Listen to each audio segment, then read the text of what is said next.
अभी रात तक देखिए क्या होता है। और आपके तरफ से यहाँ तक कि अभी हमारे यहाँ लेखपाल महोदय ने भी फ़ोन नहीं करके पूछा है कि गांव की क्या स्थिति है। आपके तरफ से लेखपाल साहब को सूचना दिया गया कि नहीं दिया गया? अब लेखपाल महोदय को पता है अच्छा। हाँ कि ये सब बाढ़ ग्रस्त एरिया है, लेकिन अभी तक उन्होंने कोई किसी से संपर्क नहीं किया है।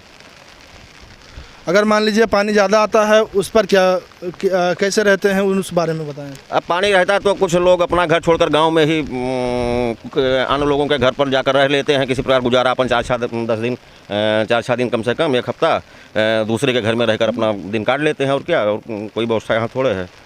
आपके तरफ से गाँववासियों की क्या सहायता की जाती है उस बारे अब में? हमारे तरफ से सहायता यही है कि भाई जिसके जो कुछ कम होगा राशन पानी वो व्यवस्था की जाएगी।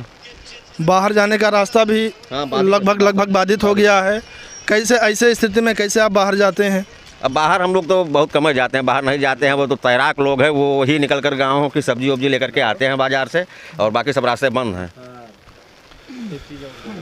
जी, अभी और हम किसान नेता से बात करेंगे कि गांव के बारे में बताएं और क्षेत्र के बारे में बताएं कि ऐसे अगर रहेगी तो स्थिति क्या हो सकती है। भैया ये चौथा बारिश है, असो ये चौथा बारिश है, और हमरे गांव के कम से कम 1,500 बीघा ज़मीन, मतलब हम 100% गारंटी ली थे कि पैमाइश के लिए लेखपाल 1,500 बीघा ज़मीन ये चौथा बारिश है, और 4 बारिश में है लगातार आज तक यह गांव में है। धान के तो फसल बिल्कुल निल रहा है, और गेहूं के भी फसल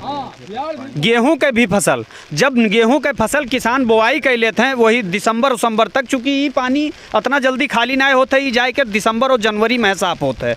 कम से कम 1 से 1,500 बीघा ज़मीन जब दिसंबर और जनवरी में है गेहूं के बोआई के होते हैं किसान, वही समय पे है ये तीनों माइनर खोल दी जाते हैं, और यह तीनों माइनर के पानी फिर आए उनके बोवा हुआ फसल पूरा नष्ट हो जाता है। लगातार 3 साल तक लगातार यही परिस्थिति रहा है, और ये चौथा वर्ष है।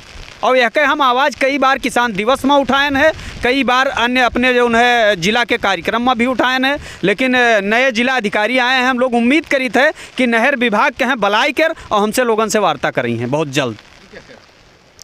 ऐसी छोटी बड़ी खबरों को देखने के लिए हमारे चैनल से जुड़े रहें। धन्यवाद। 10 मिनट भवा है। एक हाथ बढ़ गया, एक हाथ नीचे रहा। बहुत जोर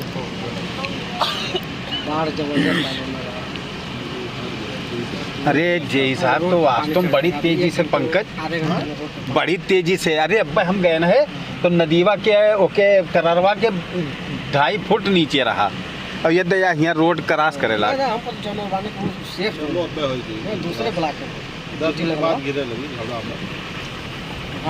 आधा घंटा बाद हाँ, ये क्रॉस कीजिए, भयंकर है।